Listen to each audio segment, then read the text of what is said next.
जय माता दी। नवदुर्गा सप्तशती अध्याय 4। ऋषि बोले, अत्यंत पराक्रमी उस दुरात्मा महिषासुर एवं उसकी सेना की देवी द्वारा मारे जाने पर इंद्र आदि देवतागण अपनी वाणियों द्वारा देवी जी की स्तुति करने लगे। जिस देवी जी ने अपनी शक्ति से सारे जगत को व्याप्त कर लिया है, जिसका स्वरूप सभी देवताओं का समूह है, सभी देवता एवं ऋषि जिसकी पूजा किया करते हैं, उस अंबिका देवी को हम प्रणाम करते हैं। वह देवी हमारा मंगल करे। जिसके अतुल प्रभाव को एवं बल को भगवान शेषनाग, ब्रह्मा तथा हरि भी नहीं कह सकते, वही चंडिका देवी सारे जगत के पालन के लिए तथा अमंगल के भय का नाश का विचार करें। जो श्री स्वरूपणी पुण्य आत्माओं के घरों में तो लक्ष्मी स्वरूपा है, पापियों के घरों में दरिद्रता, पवित्र बुद्धि वालों के हृदय में बुद्धि, श्रेष्ठ पुरुष के यहाँ श्रद्धा, कुलीन मनुष्य में लज्जा स्वरूपनी है। इस प्रकार की हे देवी जी, हम आपको प्रणाम करते हैं। हे भगवती, आप विश्व का पालन करें। हे मातेश्वरी, आपके इस अचित्य स्वरूप का, असुरों के क्षय करने वाले आपके महान पराक्रम का एवं देवता तथा असुरों के सामने संग्राम में किए गए आपके अद्भुत चरित्रों का वर्णन हम किस प्रकार कर सकते हैं। हे भगवती, आप संपूर्ण जग का कारण हो। सत्व, रस, तम इन तीनों गुणों वाली होते हुए भी आप अयोग्य हो। दोषों के कारण हम लोग आपको जान नहीं सकते। हम तो क्या, विष्णु, शिव आदि भी आपको पार नहीं पा सकते। आप सबकी आश्रय हो। आप आज्ञा, अव्याकृता, प्रकृति हो। हे देवी जी, सभी यज्ञों में जिसके उच्चारण करने से सभी देवता तृप्त हों, आप ऐसा चित्तनीय महाव्रत स्वरूप हो और संपूर्ण दोषों से रहित, इंद्रियों को वश में करने वाली, तत्व को भी सार जानने वाली मोक्षार्थी मुनिजन जिसका अभ्यास करते हैं, वो देवी भगवती पराविद्या आप हो। आप शब्द स्वरूपा हो। परम पवित्र ऋग्वेद, यजुर्वेद व मनोहर उदिगत के पदों के पाठ से युक्त सामवेद का निदान हो। वेदत्री देवी हो। 6 गुणों से संपन्न आप भगवती हो। सभी शास्त्रों का ज्ञान कराने वाली हे देवी, आप मेघदा हो। दुर्गम संसार रूप सागर से पार उतारने वाली नौका रूप दुर्गा हो। आप सत्संग हो। केटम, दैत्य के शत्रु विष्णु के वक्षस्थल पर निवास करने वाले आप लक्ष्मी स्वरूपा हो। चंद्रमा को मस्तक पर धारण करने वाले भगवान शंकर से सम्मानित आप गौरी हो। यद्यपि आपका मुख सुंदर तथा परिपूर्ण चंद्रमा के बिंब का अनुकरण करने वाला एवं निर्मल मन मुस्कान से शोभित है, इस प्रकार के निर्मल मन मुस्कान से शोभित चंद्रमुख को देखकर क्रोध से परिपूर्ण महिषासुर ने झट ही आप पर प्रहार किया। ये एक अद्भुत बात है। उससे भी अति अद्भुत है विचित्र बात तो यह है कि वह मुख क्रोध से युक्त था। उदय होते हुए चंद्रमा की भांति लाल लाल था। तनी में वह अति विकराल थी।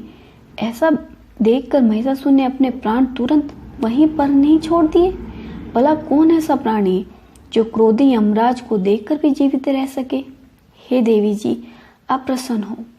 सर्वदा उन्नति दाता देवी जी, आप जिस पर प्रसन्न हैं वे ही सभी देशों में आदर पाते हैं, उन्हें ही धन तथा यश मिलता है। हे देवी, आपकी कृपा द्वारा ही पुण्य आत्मा पुरुष सभी धर्म संबंधी कार्य प्रतिदिन किया करते हैं। आपकी कृपा से ही स्वर्ण लाभ होता है। इसी कारण आप तीनों लोकों में फल देने वाली हो। आपसे बढ़कर और कौन है। सबके लिए उपकार करने वाली हो। आप सर्वदा दयामयी हो। इन राक्षसों के वध करने से जगत सुखी हो। ये राक्षस कभी नरक के लिए चिरकाल तक भले ही पाप करते रहे हो। संग्राम में इनका वध आपने इसलिए किया कि मुझसे मरे हुए ये स्वर्ग चले जाएं। यही मन में रखकर हे देवी, आप पापियों का वध करती हो।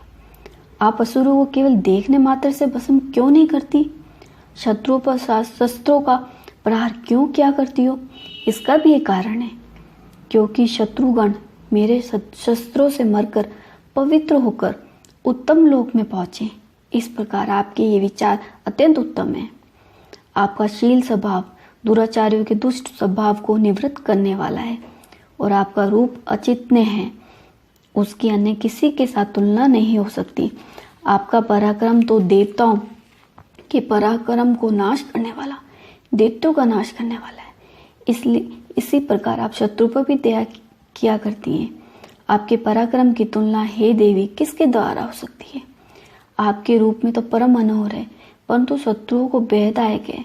हे वीरदायिनी, हे वरदायिनी, त्रिलोकी भर में ये आप में ही दिखाई देता है। हे देवी जी, शत्रुओं का नाश करके इस सारी त्रिलोकी की आपने रक्षा की। संग्राम भूमि में उन दैत्यों का विनाश करके उन्हें स्वर्ग में पहुंचा दिया और वहां हमारा भय भी दूर कर दिया, जो कि हमें उन्मत्त दानव डराया करते थे। हे माता, आपको नमस्कार है, आपको नमस्कार है। हे देवी, हमारी शूल से रक्षा करें। हे अंबिके, खड्ग द्वारा हमारी रक्षा करें। घंटा के शब्द तथा धनुष की टंकार से हमारी रक्षा कीजिए। हे चंडिके, पूरब, पश्चिम, दक्षिण में हमारी रक्षा करें। अपने त्रिशूल को घुमा घुमा कर उत्तर में हमारी रक्षा कीजिए। ऋषि बोले, इस प्रकार देवी जी की देवताओं ने स्तुति की और नंदन वन में उत्पन्न हुए फूलों तथा गंध चंदन आदि से जगत की माता की उपासना की। सभी देवताओं ने भक्ति पूर्वक दिव्य धूपों द्वारा अर्चना की। तब देवी प्रसन्न मुक्त होकर उन देवता से बोली, हे सभी देवताओं, अपनी अभिलाषा के अनुसार आप सब हमसे वर मांगो। देवता बोले, हे भगवती, आपने तो हमारी सभी कामना पूर्ण कर दिए, कुछ भी बाकी नहीं है। हमारे इस महिषासुर शत्रु का आपने वध कर दिया है।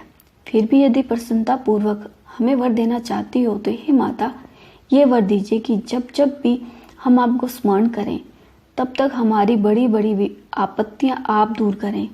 हे प्रसन्न वंदने मातेश्वरी, जो भी मनुष्य इन स्तुतियों द्वारा आपकी स्तुति करे उसे वित्त, रिद्धि, वैभव दीजिए। हे अंबिके, हम पर सदा प्रसन्न रहें। ऋषि बोले, राजन, जब देवताओं ने अपने तथा जगत के कल्याण के लिए इस प्रकार वर मांगा तब उन्हें तथास्तु कहकर भद्रकाली अंतर्ध्यान हो गई। हे राजन, पूर्व काल में तीनों लोगों का हित चाहने वाली देवी का देवताओं के शरीर से जैसे प्राकट्य हुआ, वह सारी कथा मैंने कह सुनाई। जय माता दी। जय माता दी। नव दुर्गा